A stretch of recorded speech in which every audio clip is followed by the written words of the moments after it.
Halo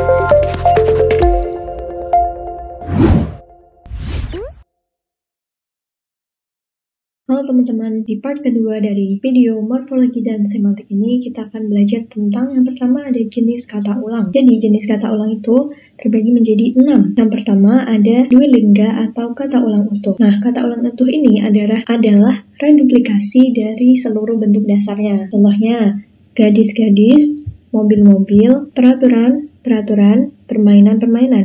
Jadi, semua ini adalah reduplikasi dari bentuk dasarnya. Misalnya, gadis-gadis ini kata dasarnya adalah gadis, kemudian mobil-mobil kata dasarnya mobil, dan seterusnya ya. Kemudian jenis kedua adalah kata ulang dwilingga salin suara atau kata ulang yang berubah bunyi. Jadi, pengulangan kata penuh dengan variasi vokal. Contohnya, lauk ya. Kata dasarnya lauk, kemudian menjadi kata ulang lauk pauk.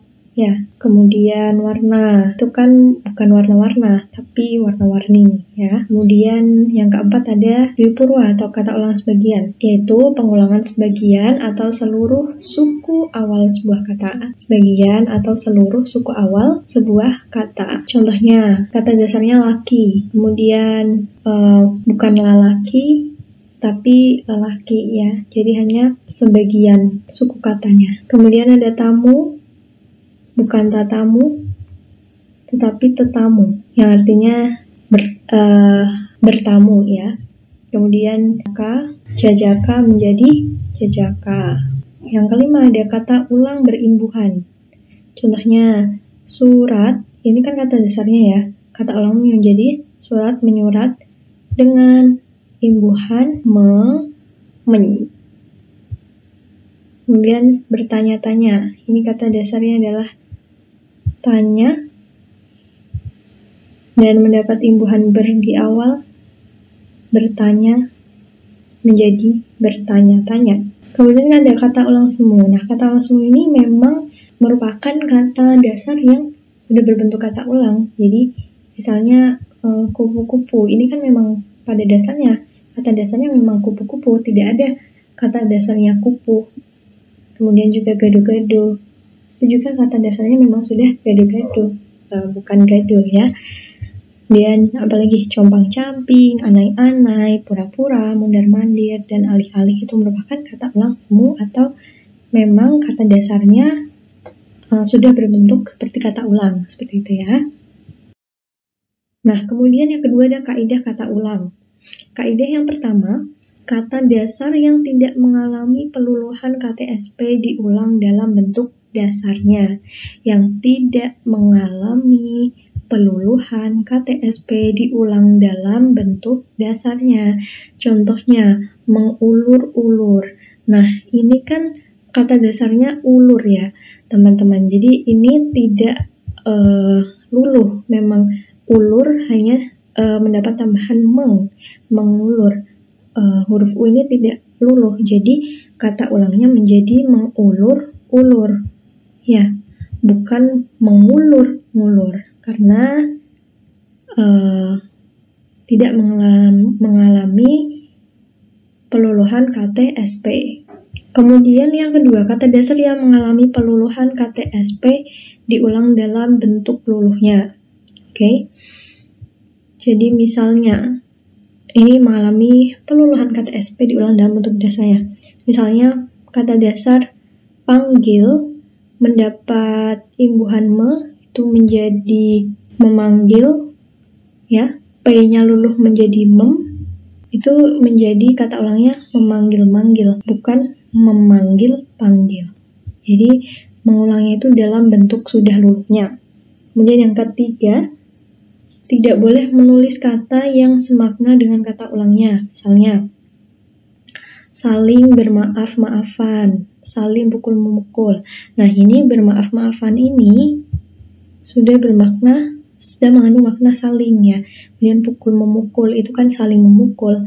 Bermaaf-maafan, saling bermaafan, seperti itu ya. Jadi tidak perlu lagi ditambah saling, kata saling. Seperti itu. Jadi tidak boleh ada, salingnya harus dihilangkan.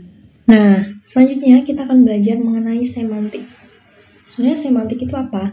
Semantik itu adalah ilmu yang mempelajari tentang makna kata, ya. Gampangnya itu adalah ya mempelajari makna suatu kata. Jadi makna sendiri itu adalah hubungan abstrak antara kata sebagai simbol dengan objek atau konsep yang ditunjuk atau diwakili. Jadi kata-kata itu akan menggambarkan sebenarnya konsep dari misalnya suatu nomina itu apa, atau suatu kata kerja gitu ya. Misalnya kita mengetahui meja itu dalam pikiran kita atau dari konsep umum yang kita selama ini ketahui adalah suatu benda yang memiliki misalnya 4 kaki digunakan untuk menulis, bla bla bla. Nah, meja itu adalah simbol yang mewakili konsep yang sudah kita pahami tersebut. Jadi itulah makna dari meja, seperti itu. Kemudian ada jenis makna. Jadi makna itu memiliki suatu kata itu memiliki beberapa jenis makna. Ya, yang pertama ada makna leksikal. Apa itu makna leksikal? Makna leksikal adalah arti kata menurut kamus. Jadi secara umum maknanya dianggap sebagai makna yang sebenarnya, ya. Makna yang sebenarnya yang juga bisa dianggap sebagai sejajar dengan makna denotasi. Nah, contohnya murid itu dalam kamus adalah orang atau anak yang berguru atau belajar atau bersekolah, ya. Ini memang maknanya seperti itu. Kemudian yang kedua ada makna gramatikal. Nah, makna gramatikal itu adalah makna yang timbul karena adanya proses ketatabahasaan seperti dilekati imbuhan atau diulang, atau tadi ya yang mengalami proses menjadi kata ulang seperti itu. Misalnya mengotori. Nah, ini mengotori ini kan dilekati imbuhan, ya. Kata dasarnya adalah kotor, dilekati imbuhan kemudian me-nya itu berubah menjadi meng, dan diakhiri i, jadi mengotori.